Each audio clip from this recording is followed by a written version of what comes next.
सगळ्यांचं स्वागत आहे चॅनलवर. मी नम्रता आणि आज आपण बनवणार आहोत सांबर. तर कुकरमध्ये इथे मी घेतलेली आहे तुरीची डाळ आणि त्याच्यात पाणी टाकून आपल्याला स्वच्छ धुवून घ्यायची आहे 2-3 वेळा. त्याच्यानंतर आपल्याला त्याच्यामध्ये टाकायच्या आहेत भाज्या.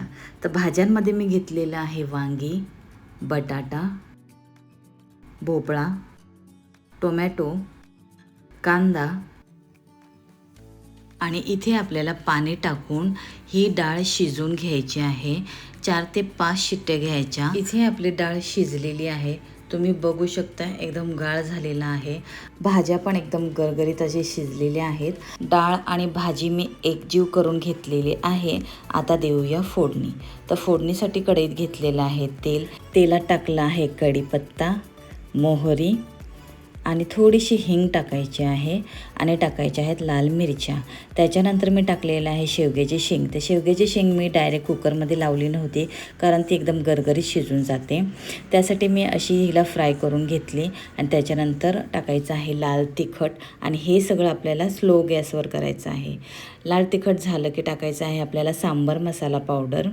त्याच्यानंतर टाकायची थोडीशी हळद आणि हे सगळं मिक्स करून झाल्यानंतर आपली शिजलेली डाळ टाकून घ्यायची आहे आणि ही चांगली मस्त अशी आपल्याला उकळी येऊन द्यायची आहे. त्याच्यानंतर आपल्याला टाकायचं आहे चिंचेचा कोळ.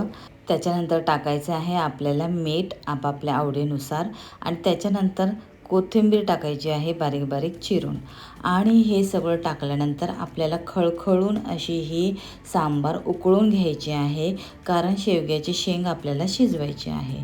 तर पातळ घट्ट ज्या प्रमाणात तुम्हाला हवे तसं पाणी घ्या आणि मस्त असं खळखळून उकळून द्या आणि इथे आपलं सांबार तयार आहे. इडली आणि डोसासोबत ही सांबार खूप छान लागते. इथे मी चटणीसुद्धा बनवली आहे खोबऱ्याची आणि मस्त अशी सांबार तुम्ही ही ट्राय करा. व्हिडिओ आवडला असेल तर लाईक करा, शेअर करा आणि कमेंट करायला विसरू नका. Thank you so much for watching.